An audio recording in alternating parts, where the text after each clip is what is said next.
नमस्कार। एक सवाल जो शायद हर किसी के मन में है, क्या 2025 में भी YouTube से लाखों कमाए जा सकते हैं?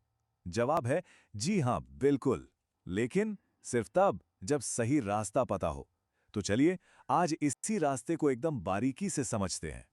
तो सबसे बड़ा सवाल, आखिर 2025 में एक क्रिएटर YouTube से कमाई कर कैसे सकता है? क्या ये उतना ही आसान है जितना में दूर से लगता है? या इसमें कोई पेच है?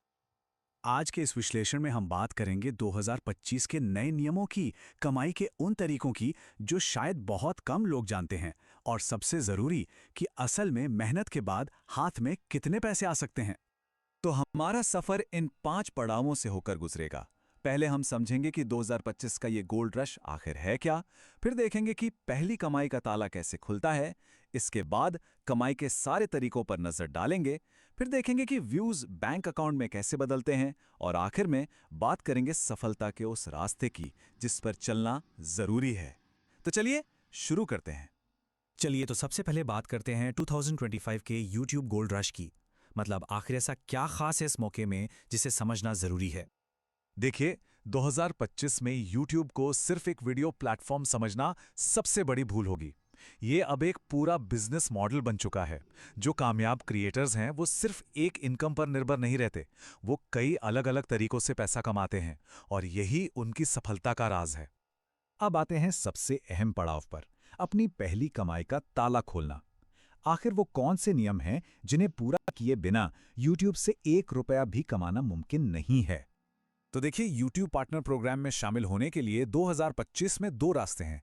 पहला रास्ता है लंबे वीडियो का। इसके लिए चाहिए 1000 सब्सक्राइबर्स और साथ में 4000 घंटे का वॉच टाइम। और दूसरा रास्ता है YouTube शॉर्ट्स का। यहां भी 1000 सब्सक्राइबर्स तो चाहिए ही, लेकिन साथ में 90 दिनों के अंदर 10 मिलियन व्यूज भी लाने होंगे। इन दोनों में से कोई भी एक शर्त पूरी हो गई तो समझिए कमाई का दरवाजा खुल गया। चलिए, दरवाजा तो खुल गया। अब तीसरे हिस्से में ये समझते हैं कि इस दरवाजे के अंदर कमाई के कौन-कौन से रास्ते हैं। इसे हम कह सकते हैं द मोनेटाइजेशन प्लेबुक। अक्सर लोगों को लगता है कि यूट्यूबर्स की सारी कमाई सिर्फ विज्ञापनों से होती है, लेकिन सच तो ये है कि ये बस एक छोटा सा हिस्सा है। एक कामयाब क्रिएटर की कमाई का जो पूरा हिसाब किताब होता है ना, वो कई अलग अलग चीज़ों से मिलकर बनता है। असली खेल तो एफिलिएट मार्केटिंग, ब्रांड स्पॉन्सरशिप और बाकी तरीकों में है। तो शुरुआत करते हैं सबसे जाने पहचाने तरीके से, यानी YouTube एडसेंस। इसका फंडा बहुत ही सीधा है।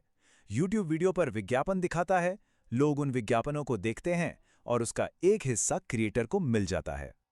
लेकिन सवाल यह है कि कमाई होती कितनी है? तो देखिए, भारत में 2025 के हिसाब से हर 1000 व्यूज पर करीब करीब 40 रुपए से लेकर 150 रुपए के बीच कमाई होती है। इसे टेक्निकली आरपीएम कहा जाता है, यानी रेवेन्यू पर मिली। लेकिन रुकिए, ये 40 से 150 रुपए का आंकड़ा हर किसी के लिए एक जैसा नहीं होता। ये कुछ चीजों पर बहुत ज्यादा निर्भर करता है। पहला, वीडियो का टॉपिक क्या है। जैसे फाइनेंस वाले वीडियो पर ज्यादा पैसे मिलते हैं। दूसरा, वीडियो देखने वाले लोग किस देश के हैं। और तीसरा, वीडियो की लंबाई। 8 मिनट से लंबी वीडियो पर कमाई के मौके बढ़ जाते हैं। अब एक ऐसी बात जो शायद कई लोगों को हैरान कर दे।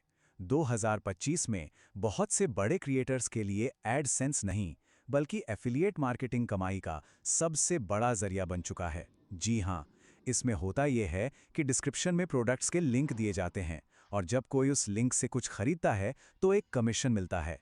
टेक, ब्यूटी, फिटनेस, इन जैसे चैनल्स में तो इससे लाखों की कमाई हो रही है। और अब कमाई का वो तरीका जिसे हम जैकपॉट कह सकते हैं, यानी ब्रांड डील्स या स्पॉन्सरशिप। इसमें ब्रांड्स अपने प्रोडक्ट को प्रमोट करने के लिए सीधे क्रिएटर को पैसे देते हैं। अगर चैनल प्रोफेशनल है और एक खास तरह की ऑडियंस तक पहुंचता है, तो एक एक वीडियो के लिए 5000 से लेकर 2 लाख रुपए या उससे भी ज्यादा मिल सकते हैं। तो कमाई के तरीके तो हमने देख लिए, एडसेंस, एफिलिएट, ब्रांड डील्स। लेकिन इन सब को मिलाकर असल में महीने के आखिर में जेब में आता कितना है? चलिए अब चौथे हिस्से में इसी का हिसाब किताब समझते हैं। तो चलिए असल आंकड़ों पर आते हैं। अगर कोई लगातार मेहनत कर रहा है तो एक छोटा चैनल भी आराम से महीने के 5 से 20,000 रुपए तक कमा सकता है। और जैसे जैसे चैनल बढ़ता है, ये आंकड़ा 20,000 से 1 लाख तक पहुंच जाता है। और जो बड़े स्थापित चैनल्स हैं वो तो महीने का 10 लाख से भी कहीं ज्यादा कमाते हैं। हाँ, ये सब कुछ चैनल के टॉपिक और मेहनत पर ही टिका है। पैसों की बात तो हो गई, पर उस मुकाम तक पहुंचने का रास्ता क्या है? चलिए अब अपने आखिरी और सबसे जरूरी हिस्से पर आते हैं, सफलता का रास्ता। और ये रास्ता खुलता है YouTube के एल्गोरिदम को समझने से। तो सवाल यह है कि 2025 में YouTube का एल्गोरिथम आखिर चाहता क्या है? सीधी सी बात है, उसे बस 4 चीजें चाहिए। नंबर 1, वीडियो की शुरुआत में एक मजबूत हुक हो ताकि देखने वाला रुक जाए। नंबर 2, लोग वीडियो को ज्यादा से ज्यादा देर तक देखें। नंबर 3, काम में कंसिस्टेंसी हो, यानी हफ्ते में कम से कम 3-4 वीडियो तो आएं। और नंबर 4, एक ऐसा टाइटल और थंबनेल जिसे देखकर क्लिक किए बिना रहा ना जाए। तो कुल मिला के बात यह है कि अगर YouTube शुरू करने का ख्याल मन में है तो 2025 से बेहतर साल शायद ही कोई हो। बस जरूरत है एक सही स्ट्रैटेजी की, दमदार कंटेंट की और हाँ, थोड़े से सब्र की। अगर ये सब साथ है तो ये प्लेटफॉर्म मेहनत का फल जरूर देगा।